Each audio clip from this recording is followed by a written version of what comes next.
أخيرا ومن الأخبار الطبية نادرة الحدوث، كشف الدكتور زياد سلمان الحياني يوم أمس عن حالة طبية في محافظة كركوك يندر حدوثها، عندما أعلن عن حالة لامرأة في 82 من عمرها عانت من آلام شديدة في بطنها لأكثر من 10 أعوام، ما دفع لمراجعة الأطباء الذين لم يفلحوا في تشخيص حالتها، وقام أحدهم باستئصال مرارتها عن طريق الخطأ، إلى أن تم التمكن من تحديد مرضها والحالة التي تعاني منها.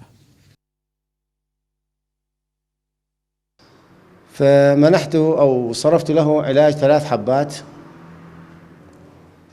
3 حبوب يأخذها في هذا المساء، ويبشر على أن يبشرني في الصباح الباكر بأنه يجب أن يخرج شيء من جسم هذه المريضة، يجب أن يبشرني صباحا. تعجب من هذا الأمر وقال نعم إن شاء الله.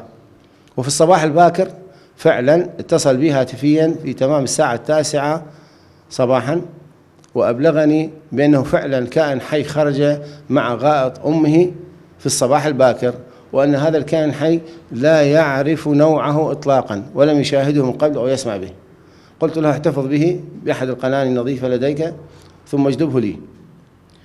وفي منتصف الظهر اتصل بي هاتفيا أيضا وأبلغني بأن هناك كائن حي آخر يشبه وبحجم أكبر قد خرج أيضا من والدته، قلت احتفظ به أيضا في نفس القنينة.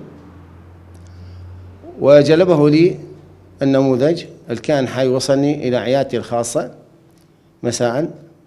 وفي اليوم التالي طلبت منه أن يأتي حتى أخذ تفاصيل أدق وأكثر، وحتى نكمل مرحلة العلاج مع والدته، لأنه تعرف هذه المريضة المصابة هذا الكائن حي قد دمر بطانة القولون والأمعاء الدقيقة طيلة هذه السنوات، لأنه متطفل ويعيش على الأنسجة المبطنة الأمعاء الدقيقة والقولون، وأكيد هنالك تقرحات في هذا المكان، فيجب إكمال مرحلة العلاج.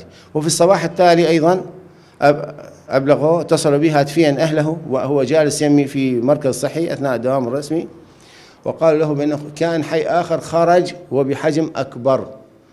قلت له اجلبه لي أيضا، وأكملت له مرحلة العلاج، وهي الآن في حالة تحسن ممتازة.